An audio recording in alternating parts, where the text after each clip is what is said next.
ಹಾಂ ಬರೀ ಒಂದು ಸಿಟಿಗೆ ರೂರಲ್ ಸೇರಿ ಒಟ್ಟು 5,000 ಕೋಟಿ. ಸೆಪ್ಟೆಂಬರ್ ಕ್ರಾಂತಿ ಬಗ್ಗೆ ಏನೋ ಕ್ಯೂರಿಯಾಸಿಟಿ ಸರ್. ಸೆಪ್ಟೆಂಬರ್ ಕ್ರಾಂತಿ ಬಗ್ಗೆ ಕ್ಯೂರಿಯಾಸಿಟಿ ಜನರಿಗೆ. ಯಾವುದು ಸೆಪ್ಟೆಂಬರಲ್ಲಿ ಕ್ರಾಂತಿ ಆಗುತ್ತೆ ಅವ್ರನ್ನೇ ಕೇಳಬೇಕು, ಯಾರು ಹೇಳಿದಾರೆ ಅವ್ರಿಗೆ ಕೇಳಬೇಕು. ನಿಪ್ಪಾಣಿಯವರು ಹೇಳಿರೋದು. ನಮ್ಮ ಪಾರ್ಟಿಯವ್ರು ಆಗಲಿದ್ರು ಕೂಡ ನನಗೆ ಹೇಳಿಲ್ವಲ್ಲ ಏನು ಕ್ರಾಂತಿ ಅಂತ. ಅಲ್ಲ ಅದೇ ಕ್ಯೂರಿಯಾಸಿಟಿ ಸರ್ ಜನಕ್ಕೆ. ನೀನು ಕೇಳೋ ಅವ್ರಿಗೆ. ಸರ್ ಬೆಂಗಳೂರಲ್ಲಿ 40 ಶಾಲೆಗಳಿಗೆ ಬಾಂಬ್ ಬೆದರಿಕೆಯನ್ನು ಹಾಕಿದ್ದಾರೆ. ಇಂಥ ಪ್ರಕರಣಗಳು ಜಾಸ್ತಿ. ಅದಕ್ಕೆ ಗೊತ್ತಾಯಿತು ನನಗೆ ಬೆಳಿಗ್ಗೆ 40 ಅದು ಉಸಿ ಬಾಂಬ್ ಏನೋ ಅಂತ ನೋಡಿ ಅಂತ ಹೇಳಿದ್ದೀನಿ ಪೊಲೀಸ್ನವರು. ಇಂಥ ಪ್ರಕರಣಗಳು ಜಾಸ್ತಿ ಆಗ್ತದೆ ಸರ್. ಇಮೇಲ್ ಕಳಿಸೋದು, ಫೋನ್ ಮಾಡೋದು ಅಂತ ಆ ಥರ ಅದಕ್ಕೆ ಕಾನೂನು ತರ್ತಾ ಇದ್ದೀವಿ. ಈ ಸುಳ್ಳು ಮಾಹಿತಿಗಳು ಕೊಡ್ತಾರಲ್ಲ, ಸುಳ್ಳು ಹೇಳೋದು, ಆಮೇಲೆ ಪ್ರಚೋದನೆ ಮಾಡೋದು, ಇಂಥವಕ್ಕೆಲ್ಲ ಕಾನೂನು ತರ್ತಾ ಇದ್ದೀವಿ.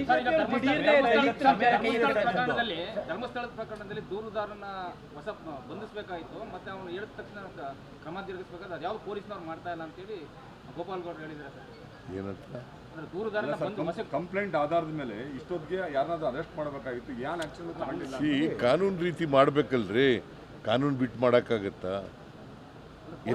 ಎತ್ತೀತು ಅಂದ್ರೆ ಕೊಟ್ಟೆ ಕಟ್ಟು ಅಂತಾರದ. ನಮ್ಮಲ್ಲಿ ಎತ್ತಿ ಇಯಲ್ಲ,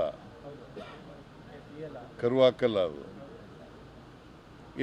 ಕರು ಎತ್ತೀತು ಅಂತ ಎತ್ತೀತು ಕೊಟ್ಟೆ ಕಟ್ಟಿ ಅಂತಂದ್ರೆ ಕಟ್ಬಿಡೋದ ಮಾಡ್ತೀವಿ.